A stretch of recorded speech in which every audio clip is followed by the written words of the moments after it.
It was meant to remain sealed for decades, but the Queen's private letter has now erupted onto the royal stage, cracking open decades of silence. In it, a haunting message. Catherine must be protected from Camilla's influence. Who leaked it? Why now? And what was Elizabeth trying to warn the world about before her death? The monarchy will never be the same.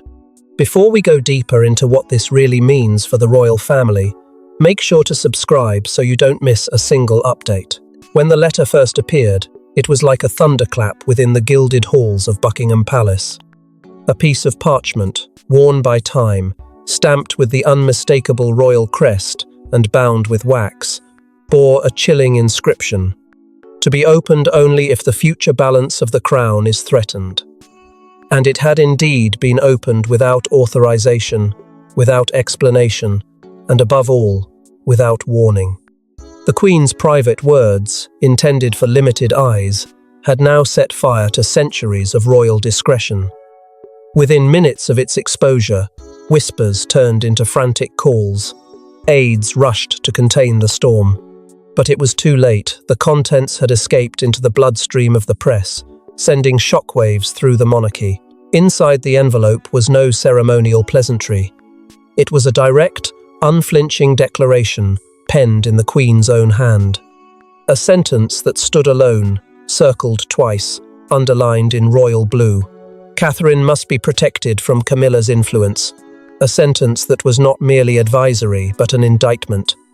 And as palace officials scrambled to verify its authenticity, senior courtiers confirmed the worst. The handwriting was unmistakably Elizabeth's. This letter was real. It was hers. And it had arrived at the worst possible time. No one saw it coming. Or did they? Behind the velvet curtains, a quiet panic unfolded. Key members of the royal household, those closest to both Catherine and Camilla, were pulled into emergency meetings. Tensions spiked as loyalties were questioned. The Queen's words had reignited an unspoken conflict that had long been hidden beneath layers of formality and silence. Charles, upon hearing of the letter's leak, reportedly went into a closed-door meeting with Camilla and emerged pale, tight-lipped, and visibly shaken. No official statement was issued, no denial offered, just silence, and that silence spoke volumes. Rumours swirled around the letter's origins.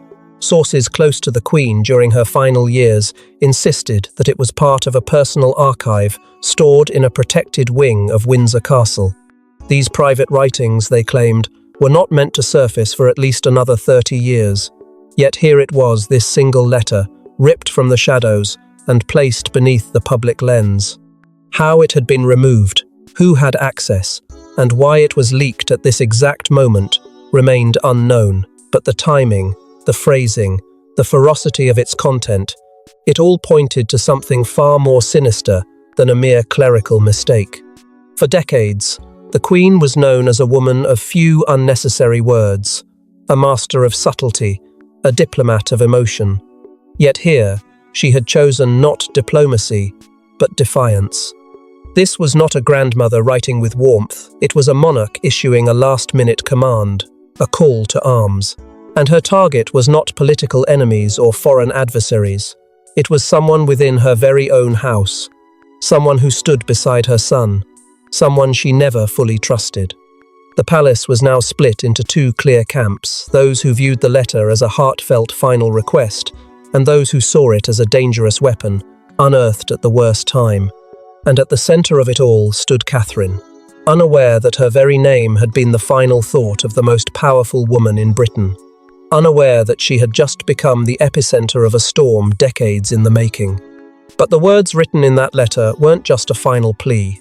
They were a coded warning, and they lead us to the shadowy events that unfolded in the Queen's final weeks. In her final days, Queen Elizabeth II wasn't just frail, she was watchful, guarded, and whispering secrets to those she trusted most. Behind the public appearances and rehearsed smiles, a storm brewed within the palace walls, and one face haunted her thoughts: Camilla's. The change began quietly, almost imperceptibly to the outside world. Her schedule, once predictable and anchored in tradition, became erratic. Meetings were cancelled at the last moment, visitors turned away, and even long-standing aides were surprised to find doors closed when they'd always been open. Access to Her Majesty tightened with alarming speed. Those once seen freely strolling the corridors of Balmoral or Windsor were suddenly left waiting in antechambers. It was no longer just about preserving her energy, it felt strategic, controlled, guarded. And as insiders began to question the Queen's sudden shift in behaviour, one pattern emerged. Princess Anne and Sophie, the Countess of Wessex, became constant presences in her orbit, silent allies in what now appears to have been the Queen's final campaign. These weren't casual visits. They were long, closed-door conversations that left even senior staff guessing. Reports suggest Anne would arrive with handwritten notes, while Sophie often brought locked briefcases, documents that, curiously, never made their way into official archives. What were they planning? What did they know? And why were Catherine's name and future being discussed in the dead silence of early mornings and late nights? The Queen's bond with Catherine had always been respectful, but during those last 6 months, it deepened into something protective, almost maternal. Catherine was no longer simply William's wife. She was, in the Queen's eyes, the monarchy's most valuable pillar. And with every subtle move Camilla made to reposition herself beside Charles as more than a consort, Elizabeth grew uneasy. That unease turned to quiet concern. And that concern grew into a chilling clarity.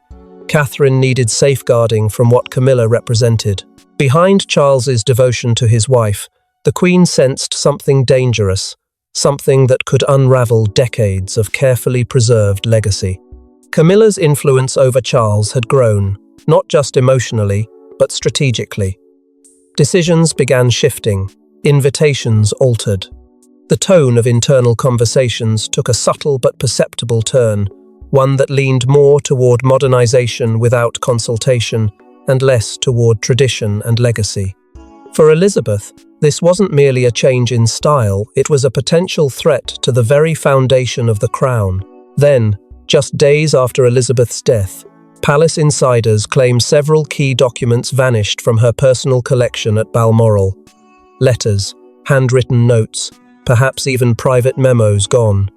No official record of their removal, no explanation. Some say they were taken under the cover of darkness. Others believe they were pre-authorized by the Queen herself, hidden or destroyed to protect certain truths.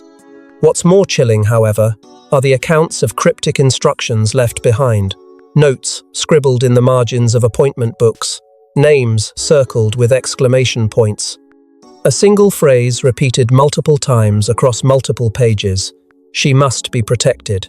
Even now, aides speak of secluded meetings that took place in rarely used wings of the castle, of code phrases used during seemingly routine conversations, and of trusted advisors who claim to have been given verbal messages meant only for Catherine's ears. The Queen, it seems, had been orchestrating something quietly powerful, a final effort to shield the monarchy's future from forces she could no longer confront directly. And with every passing day, it's becoming clearer that her last acts were anything but passive. But what made the Queen pen such a scathing message against Camilla? To answer that, we must revisit a long-ignored power struggle that played out behind the crown. Two women, one throne-shaped future. Behind every smile and every public wave was a war of influence, one that Queen Elizabeth saw escalating in secret. Catherine represented tradition and grace. Camilla, a disruptive force, clawing her way into royal permanence. The Queen saw it coming and feared the outcome. In the Queen's eyes, the differences between Catherine and Camilla were not just generational, they were existential. Catherine had earned her place through patience, discipline, and deference to the institution. She embodied the silent strength the monarchy relied on, the kind that didn't chase attention but commanded it effortlessly. Camilla, however, had arrived through storm and scandal. To Elizabeth, Camilla didn't represent the continuation of the crown, she threatened to rebrand it. And that rebranding came with risk, especially when the public had never fully embraced her. In moments rarely caught by cameras, the Queen would observe the two women together and notice everything. Camilla's attempts at control, Catherine's instinctive grace, and the widening gulf between tradition and reinvention. The tension was always there, hidden just beneath the surface of joint appearances. It wasn't always in what was said, but what was left unsaid. A cold glance, a missed acknowledgement. Slight but deliberate changes in protocol. At charity events, Camilla often positioned herself just ahead, subtly ensuring she appeared more central. At diplomatic functions, aides would be instructed sometimes at the last minute to move Catherine down the order of precedence. To the public, it looked seamless.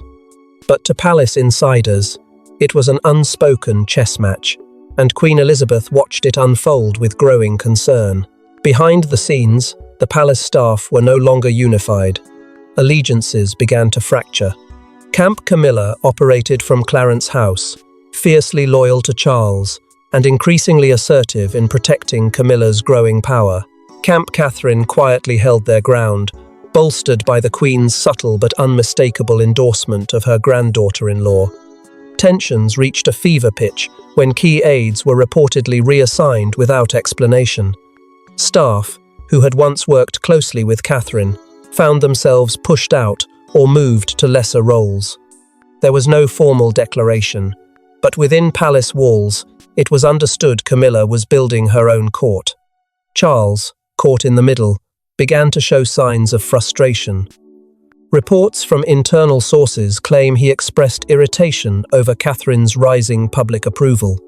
He allegedly felt overshadowed, complaining that the press favoured William and Catherine's image of the monarchy over his and Camilla's. That envy grew into quiet resentment, especially when Queen Elizabeth made subtle but pointed decisions, inviting Catherine to key Commonwealth meetings, granting her visibility in roles that Camilla had long coveted. These decisions were not lost on Camilla, and her response was anything but passive. In what some believed to be a deliberate campaign, Camilla began moving pieces behind the curtain.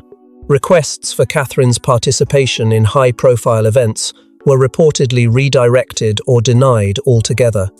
Invitations from international dignitaries somehow never made it to her desk. Media briefings began downplaying Catherine's role, while subtly positioning Camilla as the monarchy's future matriarch. It was a slow erasure, quiet but calculated, and Queen Elizabeth, increasingly isolated, sensed it happening. On more than one occasion, the Queen is said to have intervened directly. One royal aide recalled a time when Elizabeth personally reinstated Catherine into an official ceremony from which she had been mysteriously removed. Another source claims the Queen ordered a photograph of the firm to be retaken because Catherine had been placed too far from the centre. These were not casual corrections, they were strategic messages. The Queen wasn't just observing the battle she was fighting back, one silent move at a time. And yet, despite her efforts, the power dynamic continued to shift. Camilla was relentless, determined to cement her legacy, no matter who stood in her way.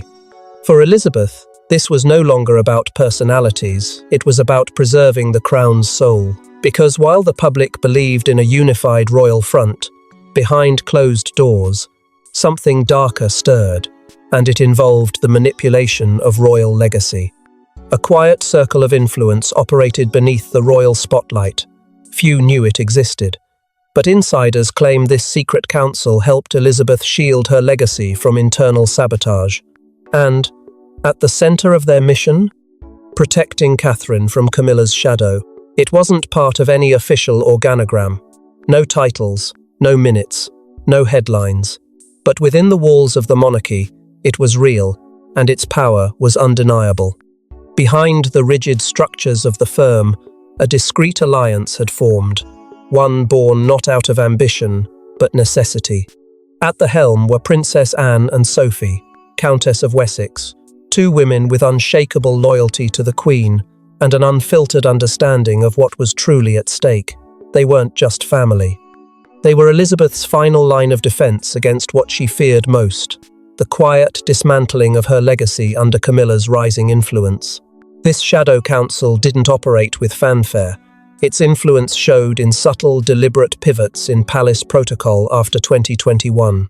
There were whispered changes in who had access to succession documents, who received briefings about royal estates, and most critically, who was present during future planning sessions. Sources suggest that Anne and Sophie spearheaded internal reviews of royal roles, with the goal of anchoring Catherine firmly within the inner structure. Titles previously discussed in vague terms were suddenly reassessed, with Catherine's responsibilities elevated quietly, but decisively. These weren't ceremonial gestures, they were moves of strategic entrenchment. And while Camilla believed she was on a steady path to royal permanence, her growing presence was met with firm resistance behind the scenes. One insider claimed that Camilla was blocked from attending a confidential meeting on royal charitable restructuring, only to learn later that Catherine had been included instead. It wasn't personal, it was deliberate. And it was happening more frequently than anyone on her side could explain. Every time she moved closer to consolidating her position, something unseen pushed back. The Queen herself never openly addressed these maneuvers, but her fingerprints were everywhere. According to multiple accounts, Elizabeth issued quiet directives, instructing that Catherine be looped into sensitive briefings previously reserved only for the direct heir and his spouse. It was a deviation from tradition. But these weren't ordinary times, and the Queen understood, perhaps better than anyone, that the future needed protecting through action, not sentiment. Behind closed doors, she reinforced Catherine's authority, even when it contradicted Charles's instincts, especially then.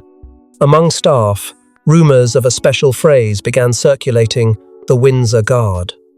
It was whispered among long-serving aides who knew who they answered to, even after Elizabeth's passing. The name allegedly referred to this circle of protectors, those quietly ensuring that the monarchy's true compass wasn't lost in the swirl of ego and reinvention. They weren't there for politics or attention. They were there for preservation, and at the center of every calculated move, every veiled redirection, was one goal: keep Catherine safe from being eclipsed. But even the Queen's loyal circle couldn't stop what was coming, a plan that had been in motion for years, and Camilla was at the center of it. Not with noise, not with conflict, but with quiet, methodical moves. Camilla inched closer to royal dominance. The Queen saw it. She feared it, but she couldn't say it. Not publicly. Not while Charles watched. And so, she wrote it instead, her final letter, her last act of resistance. Camilla's rise wasn't loud, it wasn't obvious. That was its brilliance. Every advancement was dressed in diplomacy, every reshuffling masked as modernization. While the world looked elsewhere, Camilla was quietly building a power base that even Elizabeth found increasingly difficult to counter. Aides, once loyal to the Queen, were slowly repositioned, offered promotions, or quietly retired. Others were persuaded subtly, relentlessly, to redirect their loyalty. And with each move, a structure once designed to serve the crown began to bend in Camilla's direction. This wasn't just about titles or appearances. It was about influence, about control, and about cutting off the future that Elizabeth had carefully envisioned. At the heart of that vision stood Catherine, and that made her a target. Rumours emerged that Catherine's requests to access historical documents and legacy materials previously granted without resistance were now being delayed or outright denied. Archives, once open to her, were mysteriously sealed. Permissions were suddenly under review. These weren't coincidences, they were calculated blocks. Camilla, it seemed, understood that history shapes perception, and if she could control the past, she could manipulate the future. What Catherine represented was stability, approval, and unshakable public affection. What Camilla craved was not just acceptance, but unquestioned authority. To achieve it, she had to undermine what Catherine symbolized: continuity, without scandal. Within the palace, this silent campaign stretched further. Royal households were restructured, with new advisors brought in, many of them known Camilla loyalists. Protocols shifted. Access routes changed. Decision-making processes, once guided by tradition, became more opaque. It was as if the very DNA of the monarchy was being rewritten not by decree, but by influence, and those who dared challenge it found themselves sidelined, or worse, silenced. Whispers of friction between Camilla and Princess Anne began to leak. Private confrontations reportedly turned cold and strained, with Anne refusing to endorse certain appointments and distancing herself from joint initiatives. The Queen, though aware, remained publicly silent. She had to, because behind the palace walls, the truth was more painful than political. Elizabeth wasn't just dealing with a daughter-in-law. She was dealing with a son whose heart had become a shield for Camilla's ambition. Charles's emotional entanglement made action nearly impossible. Any attempt to interfere was met with defensiveness, with walls that even a monarch could not breach. So the Queen did what only she could do in those final, narrowing days. She turned to ink. She turned to paper. She turned to the only weapon she had left, the written word. That letter wasn't merely a message. It was a final act of defiance, a blueprint of protection, a veiled command that bypassed Charles entirely and aimed itself at the future. She couldn't confront Camilla publicly, but she could leave behind a voice that would echo beyond her death. But the Queen had one last card to play her letter, and within it, an instruction that would force the monarchy to confront what it refused to see. Catherine is the future. Guard her. Those weren't just words, they were the Queen's dying command. What compelled Elizabeth to write such a warning? What danger did she see in Camilla that the public didn't? This wasn't a letter, it was a mission. Every sentence in the Queen's letter was deliberate. Every word weighted with decades of restraint, heartbreak, and lessons the Crown had paid dearly to learn. Beneath the formal tone and regal penmanship lay something far more urgent, a sense of finality. This wasn't a reflection. It was a call to arms. Catherine is the future, she wrote, underlining it twice. Guard her. Not support her, not guide her. Guard her. The language was protective, almost militaristic. The Queen wasn't warning Catherine, she was warning those around her, those left behind. She saw something coming, something inevitable, and she feared that if this message wasn't heeded, the entire structure she had preserved would unravel in silence. Some of the more cryptic lines alluded to betrayals long buried.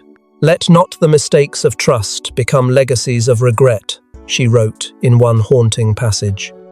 Aides believe it was a veiled reference to moments in her reign where decisions made in good faith backfired catastrophically. Some speculated she was recalling her early tolerance of certain affairs. Others believed it referenced her endurance through Diana's torment. But there was no mistaking one thing. Elizabeth saw Camilla not as a personal threat, but as an institutional one, a symbol of chaos disguised as counsel. And in Catherine, she saw the antidote, quiet strength, devotion without scandal, and the future monarch the crown would one day need more than ever. When Catherine read the letter alone, in a private room handed to her by a tearful aide, she reportedly broke down, not out of shock, but out of weight. The weight of expectation, of legacy, of a responsibility no one could have prepared her for. She reportedly held the letter against her chest and whispered, she knew, because the Queen had always seen more than she let on. And now, she had spoken from beyond the grave. Almost immediately, shifts began inside the palace. Catherine's personal security detail was expanded without announcement. Trusted staff members were brought back from retirement. Her schedule, once carefully balanced, was restructured to reduce exposure and increase strategic visibility. These weren't coincidences, they were orchestrations. Behind the scenes, Princess Anne and Sophie acted with quiet urgency. Meetings were held in undisclosed locations. Advisors once tied to Charles's inner circle were rerouted. Files were reclassified. Catherine was being fortified, not just emotionally, but structurally. The Queen's words weren't a suggestion. They were being treated as a royal decree. And those watching closely began to notice. Catherine was no longer simply the Duchess navigating royal life with grace. She was being surrounded, shielded, and positioned with the quiet force of a woman being prepared for resistance, prepared for challenges. Prepared, perhaps, for something even greater than the throne itself. Around her, a wall was rising not of stone or steel, but of loyalty, legacy, and unwavering intent.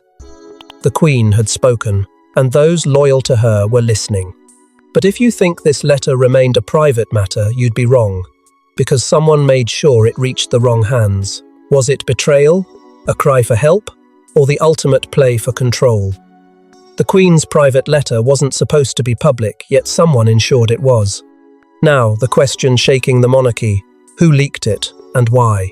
The letter had been secured in a private vault, archived with a collection of the Queen's most sensitive personal correspondences, never intended to surface until long after the dust of succession had settled. But within days of Catherine receiving it, a copy was in circulation. First, whispered about among the press elites, then referenced in cryptic headlines. And finally, without warning, it appeared in full, word for word, on the front page of a tabloid known for its royal ties. The leak wasn't a mistake. It was orchestrated. The question was by whom? Inside the palace, the reaction was nothing short of chaos. The document had passed through the hands of fewer than 6 people, each sworn to silence. Palace officials immediately launched an internal audit, but the damage was done. In the fog of suspicion, every aide became a potential traitor, every conversation a trap. Some believed it was the act of a rogue aide, someone who saw the Queen's words as too vital to be buried. Others whispered of a more calculated betrayal, a loyalist, furious over Camilla's rising power, using the letter as a final grenade in a war already lost. But not all fingers pointed toward Catherine's camp. In fact, many turned toward Camilla's former staff individuals who had been let go or reassigned in the aftermath of the Queen's death. Disgruntled, sidelined, and armed with resentment, these former insiders had access and motive. One theory suggested they leaked the letter as a preemptive strike to discredit its content, frame it as manipulation, and cast Catherine as the architect of her own narrative. Another, more sinister version claimed it was leaked intentionally by Camilla's allies to gauge public response, and what they saw sent shockwaves through the monarchy. The media, too, played a role. According to palace insiders, a mistaken email was sent to a senior editor hours before the leak went live. The file was labelled with an innocuous name, but contained the Queen's full statement. The claim was that it had been intended for legal review, not publication. But nothing about the timing was accidental. The press didn't stumble upon a secret. They were handed it. Behind closed doors, the palace PR machine scrambled. Statements were drafted, then buried. Legal threats were prepared, but never delivered. The official line was silence. But within the royal press office, panic was mounting. The Queen's final message was now public property, and it carried implications no crisis strategy could contain. Whispers grew louder. Phone calls went unreturned, and Catherine, still reeling from the emotional weight of the letter, was now forced into the spotlight she never asked for. But some claimed this wasn't a leak, it was a declaration, that within the House of Windsor, the battle lines had been crossed, that this was no longer about succession, or symbolism, or ceremonial roles. This was about survival, a war waged in whispers, where words carried more weight than swords. And the Queen's letter, once meant to be a private instruction, had become a public weapon. And in war, there are casualties, because what followed the leak was nothing short of a royal reckoning. With the letter exposed, the tide shifted. Public favour turned into a tidal wave of support for Catherine. Camilla, once confident, found herself on the outside looking in. The Queen's final message had triggered a royal reset, and the consequences were irreversible. What had begun as a silent endorsement in ink transformed overnight into a national reckoning. The British public, long sceptical of palace dynamics, now had a voice they trusted backing the woman they had already embraced, Catherine. Her quiet dignity, her resilience, and her unwavering composure through years of veiled hostility were suddenly seen through a new lens, one of validation. News outlets pivoted. Headlines, once cluttered with gossip, now echoed a singular truth. The Queen chose Catherine. Social media erupted with messages of solidarity, admiration, and pointed criticism of Camilla's rise.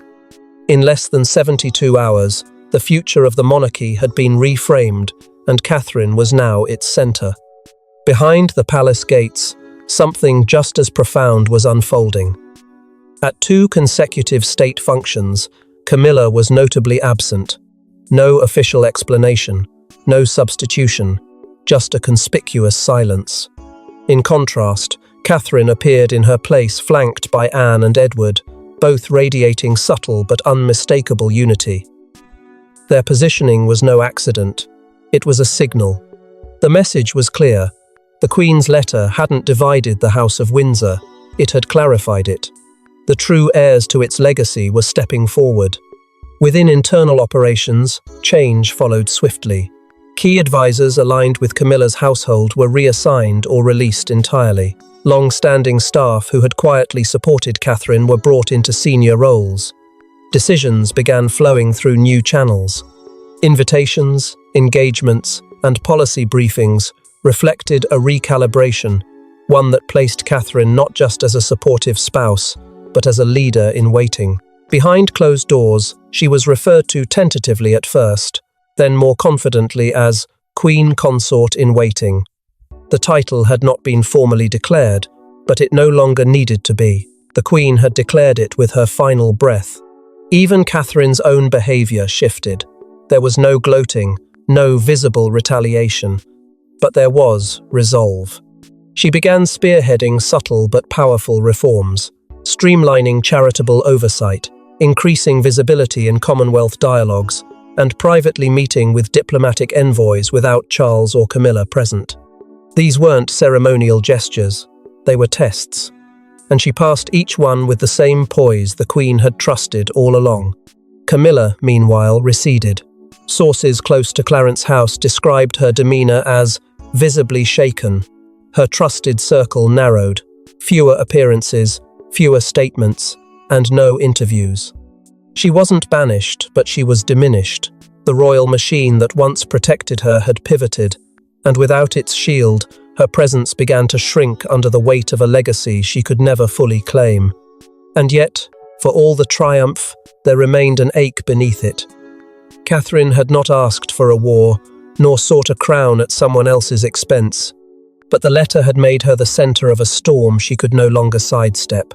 In victory, there was also burden, a future now hers to uphold, a path paved not just by favour, but by the last will of a queen who had seen everything. But one question still haunts the halls of Buckingham Palace. What else did the Queen hide before her passing? The letter was just one page, but what if there's more? Rumours swirl of locked safes, hidden recordings, and final memos written by a monarch who knew the battle wasn't over. The Queen's final warning may be only the beginning. Whispers began to surface just days after the letter was leaked. Whispers of an unopened chest, sealed in Balmoral, marked not with titles or family names, but with a simple phrase, to be released only by blood. No one could say what it held. Some claimed it contained a series of letters addressed to world leaders. Others insisted it was an audio archive, hours of dictated reflections recorded in Elizabeth's final year. A former palace aide, who served in quiet proximity to the Queen's private quarters, claimed to have witnessed late-night sessions Elizabeth speaking softly into a recorder, pausing often, as though weighing every word against a future she feared would come too soon. Among the most chilling allegations was the existence of what some now call the Catherine Protocol. According to internal memos, never meant to see the light of day, this was a privately crafted blueprint for transition not of power, but of survival. A guide not for the public eye, but for those who would need to protect Catherine once Elizabeth was gone. It is said to detail alliances, known threats, and strategic responses for potential crises that may erupt within the monarchy. A document born not of paranoia but foresight. Yet palace archivists remain under intense legal scrutiny. External pressure from unnamed legal entities has reportedly blocked any attempt to review or even acknowledge the existence of these materials. Files have been flagged, redacted, or locked entirely under national confidentiality clauses. Those who ask too many questions find themselves reassigned, dismissed, or simply silenced by legal warnings. And amid the silence, one chilling object remains described by a reliable insider as a small black envelope tucked away in a vault within Windsor Castle. No name, no stamp. Just 4 words scribbled on its surface, "For the day it comes." No one knows who will open it, or when, or what it contains. But what is certain is this: the Queen may be gone, but her voice still echoes across sealed documents, within coded directives, and perhaps in recordings never meant for public ears. The letter we saw may have been her last public whisper, but it was not her final word. And so, the monarchy stands haunted by a dead Queen's words, divided by old loyalties, and trembling at the edge of revelations yet to come. Thanks for watching. Please don't forget to like and subscribe, and we will see you in next one.